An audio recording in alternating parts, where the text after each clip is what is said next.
गरुड़ पुराण के अनुसार क्या होता है मौत के बाद। मृत्यु को लेकर हर किसी के मन में सवाल होते हैं और सदियों से इंसानों ने इनके जवाब ढूंढने की कोशिश की। कई धर्म और विश्वास बने और लोग सब में कहीं न कहीं मृत्यु के बाद आत्मा के होने का जिक्र करते हैं और स्वर्ग नर्क की बातें होती है। जब भी हमारा कोई दोस्त या घर का कोई सदस्य मरता है तो हम अक्सर ये सोचते हैं कि अभी वो कहाँ गए होंगे, या ऐसे ही बैठे बैठे कभी याद आती है तो हम सोचते हैं क्या वो अभी भी हमारे आसपास हैं, हमें सुन रहे हैं, या फिर दूर आसमान में तारा बन चुके हैं, या कहीं है ही नहीं और मृत्यु के बाद सब खत्म हो जाता है। इन सभी सवालों के जवाब विस्तार से लिखे हुए हैं गरुड़ पुराण में। गरुड़ पुराण हिंदू धर्म के 18 प्राचीन महाकाव्यों में से एक है। ये वैष्णवी साहित्य का एक भाग है और भगवान विष्णु और गरुड़ के बीच मनुष्य जीवन के अर्थ को लेकर वार्तालाप के रूप में लिखा हुआ है। गरुड़ पुराण में मृत्यु के बाद जीवन, अंतिम क्रियाक्रम और पुनर्जन्म जैसी बातों पर विस्तार से चर्चा है। इसलिए हिंदू धर्म में इंसान की मृत्यु के बाद आखिरी क्रियाकर्मों के समय इसका उच्चारण किया जाता है। हमने आपके लिए गरुड़ पुराण से खासकर इन्हीं सवालों के जवाब ढूंढे हैं और इस वीडियो में बताने जा रहे हैं। आप इसे ठीक से समझने के लिए अंत तक जरूर देखिए और सब्सक्राइब करना ना भूलें, क्योंकि हम ऐसे जीवन से जुड़े रहस्यों पर वीडियोस बनाते रहते हैं। तो चलिए फिर शुरू करते हैं। मृत्यु के बाद क्या होता है? मृत्यु के ठीक पहले, मृत्यु के दौरान और मृत्यु के बाद क्या होता है, ये गरुड़ पुराण में अच्छे से समझाया गया है। जब एकदम से कोई इंसान की मृत्यु होती है तो हमारा रिश्ता एकदम से टूट जाता है और अक्सर ये कामना करते हैं कि क्या उनसे फिर कभी मिलना होगा या बात हो पाएगी। असल में मृत्यु एक बहुत ही इंटरेस्टिंग प्रक्रिया है और कुछ भागों में ये पूरी होती है, जो कि इस प्रकार है। नंबर 1, अर्थ सोल चक्रों से डिस्कनेक्शन। मौत से लगभग 4-5 घंटे पहले इंसान के पैरों के नीचे स्थित अर्थ सोल चक्र अलग हो जाते हैं, जिसका मतलब है धरती की सतह से संबंध टूट जाता है। इंसान की मृत्यु से कुछ घंटे पहले उसके पैर ठंडे पड़ जाते हैं। जब मृत्यु का सही समय आता है तो कहा जाता है कि मृत्यु देवता यम आते हैं और आपकी आत्मा को लेकर चले जाते हैं। नंबर 2, एस्ट्रल कोड टूट जाता है।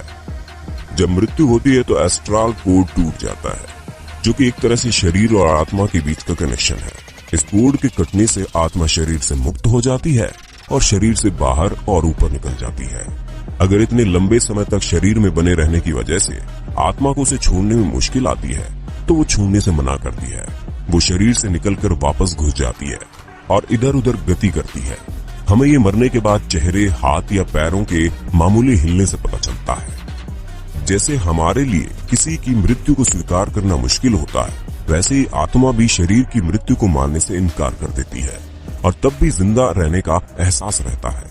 लेकिन एस्ट्रल कोड टूटने से ये शरीर से अलग हो चुकी होती है और वो वहां नहीं रह सकती। उसे शरीर से निकलकर ऊपर की तरफ जाना ही होता है, क्योंकि कोई चुंबकीय बल होता है जो उसे ऊपर की तरफ खींचता है।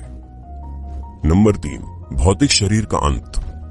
इस चरण में आत्मा को उस कमरे में मौजूद लोगों के विचार एक शोर की तरह सुनाई देते हैं। वो चाहे उसके घर वाले हों या कोई भी, आत्मा उन सब से बात करने की कोशिश करती है और चिल्ला चिल्ला कर कहती है कि मैं भी मरा नहीं हूँ, लेकिन उसे कोई नहीं सुन सकता। धीरे धीरे आत्मा को एहसास होता है कि वो शरीर मर चुका है और वापसी का कोई तरीका नहीं है। इस चरण में आत्मा लगभग 12 फीट या कहो कि छत की ऊंचाई पर तैर रही होती है और आसपास हो रहा सब कुछ सुनती और देखती है। नंबर 4, शरीर से छुटकारा। जब अंतिम क्रियाक्रम हो जाता है तो आत्मा मान लेती है कि उसका इस धरती पर रहने का माध्यम खत्म हो चुका है और वह शरीर जो उसने इतने सालों तक अपना रखा था अब पंच तत्वों में लीन हो चुका है। आत्मा तब एकदम आजादी महसूस करती है और शरीर में रहते समय जो भी सीमाएं और रुकावटें थी वो अब खत्म हो चुकी हैं और आत्मा बस सोचने से ही कहीं भी आ जा सकती है। 7 दिन तक आत्मा अपने शरीर के साथ रहते समय की पसंद की जगहों पर घूमती रहती है, जैसे कि उसका सबसे पसंदीदा कैफे, बगीचे में सुबह की सैर, ऑफिस वगैरह। अगर आत्मा धन दौलत से बहुत लगाव महसूस करती है तो वो तिजोरी के पास भी रहेगी। अगर बच्चों से बहुत लगाव हो तो बच्चों के पास रहेगी और उन्हें प्यार करेगी। 7 दिन बाद आत्मा अपने परिवार और धरती को अलविदा कहती है। इस धरती से दूर होने लगती है और दूसरी दुनिया में प्रवेश करती है।